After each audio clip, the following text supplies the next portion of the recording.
And just as all sorts of realms, when one deals with messy, complicated problems that you need to think about in some wildly interacting way, we all have a strategy that we come up with.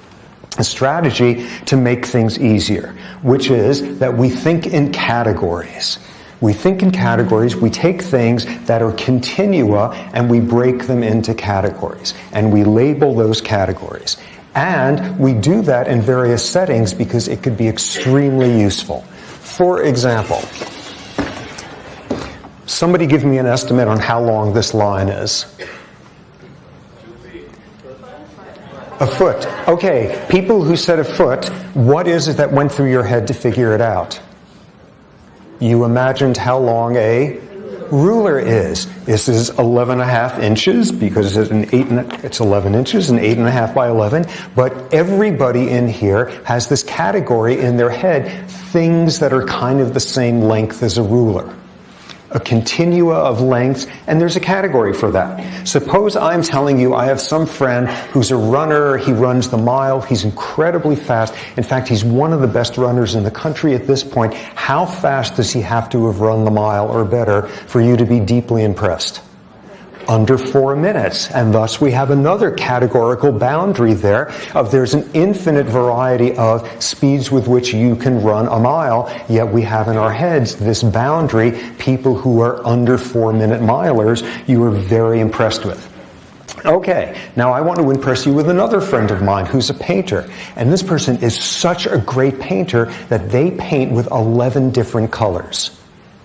That doesn't work, because that's not a category that we have. We don't classify the quality of, or hopefully not, we don't classify quality of paintings along those lines. But what we begin to see here is, in the right areas, we have categories that we impose on things that are not categorical. Here's an example. Why should you do this? Where'd the example go? Here's one of the classic continua that we ever deal with, which is the continua of color, the varying wavelengths that take the rainbow from violet to red, and there's an infinite number of spaces in between. And what do? We have rules in English that you divide the continua here and here or whatever, and that's what you call a color. This is red, everything from here is red, everything here is orange, so on. You take a continua and you break it into boundaries. Why do we do that? Because it makes it easier to store the information away. Instead of remembering the absolute features of something, you simply say, it's a sub 4-minute miler. It's a line that's almost the length, that's about the length of a ruler. It's the color orange. How do you know that's the case? Because go and take people from other language groups where their language arbitrarily divides the rainbow at other points with completely different color terms, and they remember different profiles of colors differently than an English speaker might. Take a color, and if the color comes right in the center of somebody's color categorization, it comes right in the middle of the range of what counts as that color, people remember whether they saw that color or not far better than if you show them a color at the boundary. And people will show that as a function of what language they speak. Taking a continua and you break it into pieces because it's easier to deal with the facts. Another example of it. Here we have 4 objects, and as drawn here, simply because we have categories to describe the first 3, do one of those tests of show people a bunch of shapes and they come back an hour later and ask them, have you seen the shape before? And people are going to be far more accurate with this than whether they saw this or not. Because we don't have a word for it. We don't have a word that's at all sort of analytical, that's some squiggly whatever. We don't have a clear-cut category. Thinking in categories makes it easier for us to remember stuff. And it makes it easier for us to evaluate stuff. So that's a classic sort of response that we have cognitively to complicated things. But there's a bunch of problems with categorical thinking.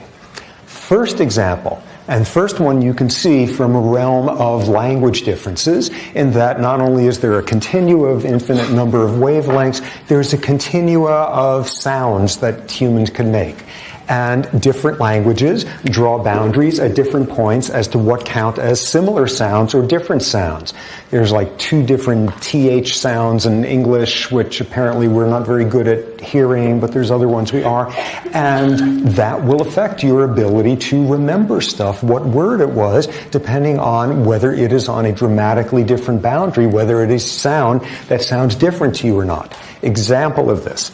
Apparently, in Finnish, people do not differentiate between the sound of a B and the sound of a P, whereas we have no trouble with that. But people from Finland do not make that differentiation, and I discovered this one day a number of years ago, where for reasons I don't even understand, I found myself needing to take testicular biopsies on baboons. Not having sort of learned that in junior high how you do that, I called up this guy at urology at the med school who happened to be Finnish, and I explained to him what I wanted to do, and he sort of took me through the paces and told me what thingy I needed to buy and that sort of stuff, and holiday packages of those where you can get a dozen, and sort of telling me how to do that. And once we went through, he said, what I want you to do, the thing to do at this point, is get some practice. I want you to practice on a bear. What? He said, yeah, practice on a bear. And I said, are you kidding me? He said, I know it sounds crazy, but we have all the residents do that. It's a very good learning device. You know, either practice on a bear or an apple. Here we see the dangers of making mistakes about differences between B and P under certain circumstances. So we see one of the dangers there, which is when you are paying too much attention to categories, you can't differentiate 2 facts that fall within the same category. Next example. Remember back at various points of anxiety during exams and such back when, where there was a world of difference between getting a 65 on a test and a 66 on a test. Not particularly different, but because there's this boundary drawn there between passing and failing, there is this dramatic differentiating we make. When you put up boundaries, you have trouble seeing how similar things are on either side of it. Next example, one additional problem that you get when you think categorically. And for this, everybody needs to turn over one of the pieces of paper, the paper you're going to hand in, the questionnaire.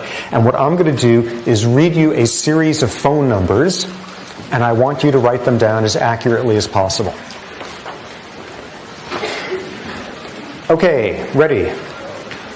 243-2649, 650-3260, 2565779, 832-2449, 2-913-171, 2314-026, 593-2449, 74-38840, 83152-87. Okay, now what that exercise is, and no, that doesn't count towards the grade. What that will show, I'm sure, when in some obsessive burst of procrastination I actually look through the answers tonight, what it's going to show is the accuracy is going to tank the second you go from the phone number pattern of 3 digits followed by 4, break up that pattern, and suddenly we all get screwed up because we're saying, wait a second, I thought it was a phone number that was 1 digit, now 2 digits, I can't, and it's gone, and you're on to the next one. And what we see there is the third example, which is when you pay too much attention to boundaries, you don't see the big picture. All you see are categories. All you see are, wait a second, phone numbers are supposed to come with 3 digits followed by 4. Another example of where we use categorical thinking. Okay, I'm putting up a number series here.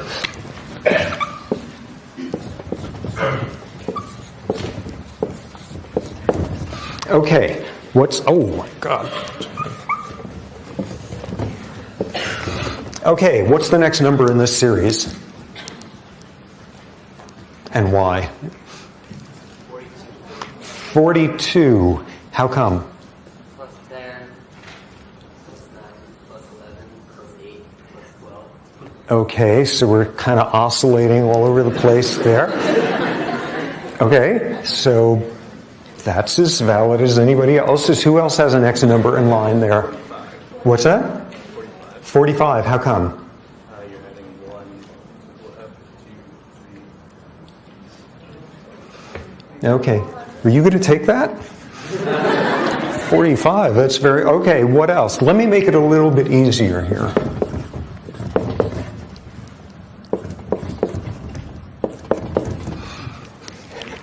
Okay, so what's the next number in that series? And what I'm telling you is if you think about the world with a certain set of categories in your head, you will know the next number in the sequence. So what's the next one? 7 billion. 7 billion. Just adding anything. Okay, that one. Okay, 7 billion, that's another possibility. Although presumably it would be 7 billionth. Anything else? Any other guesses here as to what happens next? 4th, 14th, 23rd, 34th. What's the next one in the sequence? Yes?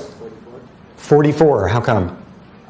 Well, it's looking like you're just kind of going up like plus 10 in the tens column, but then you're doing 2/4, and then the third number will be Earth. Okay, but remember, it's got to be 44th. What's that? Ordinal, cardinal, whatever it is. What? 42nd. How come? Subway. You were right! You were right! Anybody who is a New Yorker will know what the next one is. These are the subway stops. And you get a bagel with cream cheese. Can you pass it? Just head it on back. Yay! So you get New Yorkers, and while everybody else is thinking logical things like 43 and 41 and 45 and 7 billion and all of that, you've got this whole world of dividing numbers by subway stops. We think in categories. We think in categories, but as you just saw, there are these problems. First one being, when you think in categories, you underestimate how different two facts are when they fall in the same category. When you think in categories, you overestimate how different they are when there happens to be a boundary in between them. And when you pay attention to categorical boundaries, you don't see big pictures. Now, what our goal in this class is going to be is think about this big, complex issue of the biology of behavior without falling into thinking in categories. What do I mean in this regard, thinking categorically about a subject like this? There's some chicken, and the chicken is standing somewhere, and there's some rooster over there that does some sexually solicited, exciting thing for the female, and in response to that, the female picks up and goes running over to the rooster, and thus we have our first behavioral biology question here: why did that chicken cross the road to get to that rooster? So you could answer that like an endocrinologist and say, well, the female had certain levels of estrogen in her bloodstream which made its key hypothalamic areas responsive to the stimulus. Or you could answer it like an anatomist of saying, well, because the fulcrum of her pelvis or whatever it is chickens have that allow them to run. Or you could answer it in the category of an evolutionary biologist that over the millennia, chickens that didn't respond to sexually solicitive gestures from males left fewer copies of their genes, and there's all these different categories that we can use to explain what's going on. All of these different buckets which begin to pull you towards all of the problems we just saw. Having trouble telling how different or similar two facts are, having trouble seeing big pictures, overemphasizing the importance of the bucket you happen to live inside of. And thus, suddenly, everything about this behavior is explained by a gene, a neurotransmitter, a childhood trauma, a living inside one bucket. What we are going to be doing over and over, and here is the main point of the course, is looking at how what goes on in your body influences behavior, emotions, memories, how what goes on there influences your body, looping over, and at every one of those points, resisting the pull to think categorically. Oh, this is the explanation for where this behavior came from. Here's what we're going to be doing instead throughout in terms of the structure of the class when we get to actual behaviors. For each behavioral category, we will start off by looking at what the behavior looks like, because often that takes a lot more objectivity than we initially assume. What does the behavior look like? Then we will say, well, what went on in that organism a half second before that behavior occurred to cause it to occur? which is the world of what's going on with neurons, what's going on with circuitry, where's the explanation for the behavior. Aha, this behavior happened because this part of the brain got activated. But just as we're about to settle in happily into that bucket, we push back a bit and say, well, what smell, what sound, what sensory stimulation in the environment caused those neurons to get activated and produce that behavior? And then pushing one step further behind. Okay, well, what do hormone levels, various hormones in the bloodstream of that animal or individual for the past few hours, how do those hormones change how sensitive you are to those sounds, smells, etc., that cause those neurons to get activated and produce the behavior? And all we're going to be doing is working our way back all the way through early development, fetal life, the genetic makeup of an individual, the genetic makeup of entire population, species, the evolutionary pressure on, all the way back to there. How do you explain each one of these behaviors in the context of those outposts, and how are they not really outposts? All they are different ways of expressing the same biological influences. If you say, ooh, here's a hormone that explains this behavior. This behavior is caused by hormone X. Hormone X is coded for by a gene. So suddenly you're not just talking about endocrinology, you're talking about genetics. And if there's a gene there, it has been subject to selection. So suddenly you're talking about evolution. If you were talking about what smells, sights, etc. are the acute triggers for a behavior, by definition, you're also talking about fetal development that determined how sensitive those systems were to those sorts of stimuli. What we're going to be having over and over again is any one of these buckets that we spend some time in. All we're going to do is think of that bucket is at that point the most convenient way of describing all of the influences that came beforehand. And in that regard, there's no buckets. All there are temporary platforms, and each platform is simply the easiest, most convenient way of describing the outcome of everything that came beforehand, starting with millennia back in evolution. Okay, so that sounds great. That's what we're going to do. We're going to do this, and we're going to be very sophisticated and fancy in our thinking about it, and we're not going to fall for categorical thinking and all of that. Okay, this is a complicated subject, and we're smart, so we're going to try to think about that smartly. That's great, but maybe this is just an irritating song and dance here of, ooh, we're not going to fall for categorical thinking like people out there. Obviously, when people are thinking about stuff like behavior, and they do this professionally, professional biologists, biology, behavior type, yes, they understand also. This is just this straw man, ooh, we're going to be more sophisticated in our thinking than endocrinologists and geneticists and all of those. They obviously know that these things interact, and there's not just one explanation, and it's just the area they focus on. They understand that. Let me read you a few quotes to show just how much some of these folks don't understand that. First quote, "Give me a child at birth from any background and let me control the total environment in which he is raised, and I will turn him into anything I wish him to be, whether doctor, lawyer, beggar, or thief."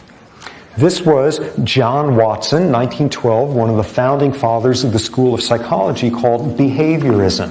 Behaviorism that sort of reached its apogee with this guy B.F. Skinner in the 1950s, this notion that if you could control the rewards, the punishments, the positive, the negative reinforcements, you could turn anybody into anything you want, whether doctor, lawyer, beggar, or thief. And we know that isn't the case. We know that's not possible. We know that all you have to do is throw in one other factor, like a lot of protein malnutrition during fetal life, and you're not going to be able to do that. That being a crude example of just how wrong this guy was. You cannot have all the control over the environment and turn somebody into whatever you want. Here's a guy living pathologically in this bucket that behavior could be explained solely by understanding reward and punishment. Interesting factoid, this John Watson guy, shortly after that, he was driven out of academia for a wild scandal that he was involved in, and he spent the rest of his career apparently as an extremely successful advertising executive. Going to show you something. He may not have been able to turn people into anything he wanted, but apparently he could make them buy all sorts of gewgaw nonsense. Okay, next quote. Normal psychic life depends upon the good functioning of brain synapses. If you don't know what synapses are, don't panic at this point. There are ways brain cells connect with each other. Okay, normal psychic life depends on the good functioning of brain synapses, and mental disorders appear as a result of synaptic derangements. Synaptic adjustments will then modify the corresponding ideas and force them into different channels. Using this approach, we obtain cures and improvements, but no failures. Synaptic adjustments. What do you suppose those little old synaptic adjustments are that this guy is referring to? Any guesses? Somebody shout it. Electroshock therapy. Electroshock therapy, you know, a little synaptic. You wish it were as gentle as electroshock therapy. This is even more dramatic synaptic adjustments. Any other guesses? Yeah, frontal lobotomies. You know, you want to adjust somebody's synapses, so you just like slice off the front third of their brain or so. This was Egas Moniz, a Portuguese neurologist who invented frontal lobotomies. It had a different name at the time, but was the person who started this, and something that was done to tens and hundreds of thousands of people who had absolutely nothing wrong with them. One of the darkest chapters of where psychiatry gets in bed with ideology, massive criminal destruction of people's brains. This is what he had to say about the procedure on his acceptance of his Nobel Prize in Physiology and Medicine for having invented it. So here we have somebody pathologically living in a world of understand how synapses are working, adjust them, and with that we obtain cures and improvements, but no failures. Final quote, worst one of all. The selection for social utility must be accomplished by some social institution if mankind is not to be ruined by domestication-induced degeneracy. The racial idea as the basis of our state has already accomplished much in this respect. We may and we must rely on the healthy instincts of the best of our people for the extermination of elements of the population loaded with dregs. Anybody want to guess who that was? Hitler. Hitler, that behavioral biologist, he was a little bit busy at the time. This was instead one of Hitler's main scientific propagandists. This was somebody living pathologically in a box that doesn't even exist, having notion of race and ethnicity and genetics and all of that, saying, let me fix that one, let me exterminate the elements of the population loaded with dregs, and I'll fix up that little problem of fixing something that ain't broken. And who was this? This was a scientist named Konrad Lorenz. Konrad Lorenz, who probably a lot of us are familiar with. Konrad Lorenz was one of the founding fathers of ethology. We'll learn all about that. But he, like everybody knows him, winding up in all the little kid nature books. Konrad Lorenz discovered imprinting in birds, and he'd be going around. He was this little Austrian guy with this cherubic white beard, and he'd always have these little Austrian shorts and suspenders, and there would be a whole bunch of duckies following him because they thought he was mom, and he was totally charming and irresistible, and this sort of old imprinting with his ducky kids. And he also happened to be a rabid Nazi propagandist who went to his grave saying that there was nothing wrong with what he did. These are not crappy fourth-rate scientists. These are not people working at, the University of the Desert of Podunk or whatever. These are among the most influential scientists of the last century. These are people who influenced how people were educated, and when we decided it wasn't worth the effort of doing it, these are people whose influence led to the brains being destroyed of hundreds of thousands of people who had nothing wrong with them. These are the people who led to the notion that you fix up a problem that doesn't exist by exterminating 9 million people. These are not minor scientists. These are the most influential people of the last century coming out of science in many ways, living pathologically inside their own buckets and how they could explain the entire